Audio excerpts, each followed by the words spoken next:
The success of a diet depends on how resolutely we follow it.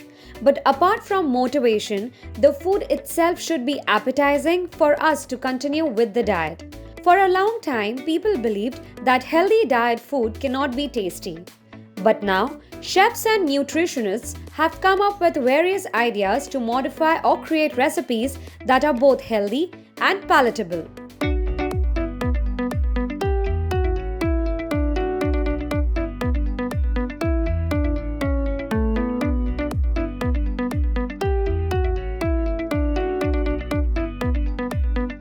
One such attempt has been made by MasterChef 2 winner Shipra Khanna. Shipra collated a number of recipes for the people who pledged to eat healthy food. Her book on healthy cooking and weight loss, #Health Unlimited, has come out just in time to help you get started with health-related New Year resolutions. This new book, #Health Unlimited, it is loaded with good health, ingredients that are beneficial for you, and with recipes which prove that healthy food is not necessarily boring food. It's not just salads and soups and you have to get into like diet which makes you feel sick and like you will always crave for food. It has recipes which can really add value to your life and you would look forward to eating those recipes at the same time. Say for example, oats appam, or like beetroot cutlets, or say banana smoothie, like banana and berry smoothie. There are coconut flour pancakes. There are so many other desserts. So for example, oats and peanut butter and honey energy balls. So these things are like really delicious, at the same time very interesting, very quick to make, very easy to make and very easy to consume as well. So definitely healthy food not necessarily is boring food or really food that you'll run away from and you'll start craving for food. No, it's not like that.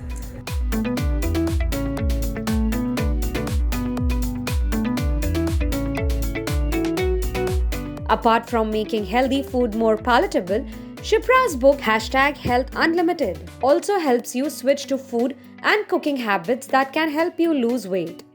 This book also aims at losing weight because when you get on a healthy diet and when you, for example, say coconut. So there are so many recipes here with coconut, and coconut is a superfood, So you can use it in pancakes. You can have it in, you can have it like grilled chicken or fish with coconut curry.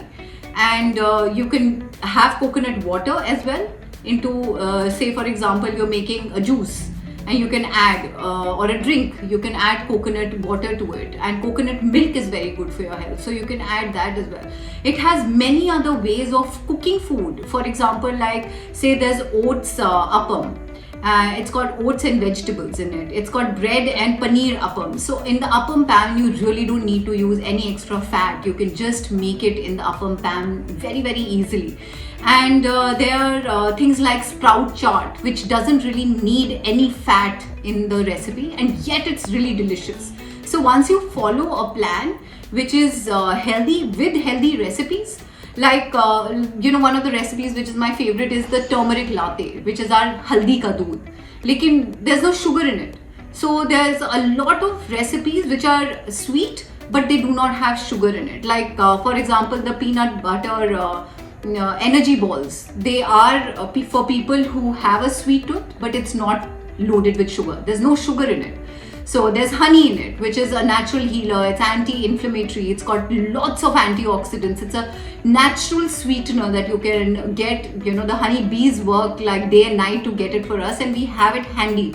So it's just telling you a replacement of fatty food to replace it with healthy substitute, which of course eventually it leads to weight loss, which is really, really amazing. When you lose weight, you always feel good. While health food recipes and nutrition and diet charts are important to lose weight and stay healthy, the cooking methods and ingredients are important too. The most common cooking mistakes that people make when they're on a healthy diet is that they actually don't know what is good for them and what is not good for them. See, a lot of things can be generic, which can be good for your health, but then at the same time, when you have things like if you have a specific kind of, say, a physical ailment, or any kind of special treatment that your body requires, or your blood sugar is high or your cholesterol is high, until unless you don't know and you start consuming things which are not helping in lowering the cholesterol, that is really, really detrimental to good health, So there are a lot of times people hear about certain things and they'll start consuming. Like a friend of mine, for example, she started a diet and she's like, Shipra, now I'm going to like really get healthy and I'm going to lose weight. And I was like, okay, so what? Like a week later I met her and I was like, now what are you going to have? Like, what did you have for breakfast? So she's like, I had parathas. I was like, but didn't you tell, like you told me that, you're on a diet. She's like, no, I fried it in olive oil. So now these things, like small things, you should know, like, what is good for your health. I mean, a specific ingredient can be really good for you, but how you use it in food and how you use it in cooking makes all the difference.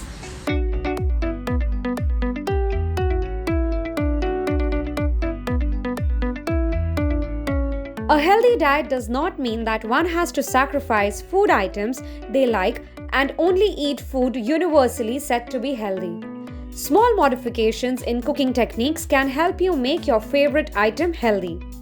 The book #HealthUnlimited, it's not telling you to not eat whatever you like and starve yourself. No, it's not talking about that. It's just telling you how to replace the regular food that you eat, which can be really full of calories and a lot of fat. You can replace it with better ways of cooking. For example, like you said, people who are fond of meat and fish, they can have, like, instead of fried chicken, for example, you can grill the chicken. So there's a recipe of grilled lemon chicken with vegetables. You can have sauteed vegetables other than having like properly mashed and cooked vegetables. So there's just a little change. There's fish curry with fish with coconut curry, which is a very coastal recipe. But yeah, you can just adapt it to and I mean, you can have fish. It's loaded with omega-3, which is really good for your skin as well as your entire system, loaded with proteins, and you really don't have to change your diet. But yeah, like say for example, you're used to having red meat, so you can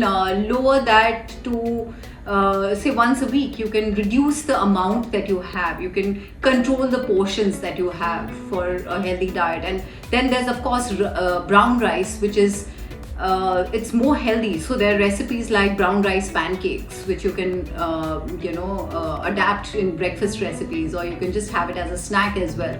So there are a lot of things that you can do. And plus, I'm a rice eater. I love rice. But what I've done is I've started reducing the portion of rice that I consume in the day. And it's all good, And they always say that 70 to 80% is food when you talk about good health. And then 20% or 30% is the workout or the exercise that you do. So if you actually get a healthy meal or work on the way you cook a meal and consume it, you can actually, and pair it with good exercise or little exercise, you can actually get very good results. So start with your weight loss health journey with exercise routines and healthy food choices.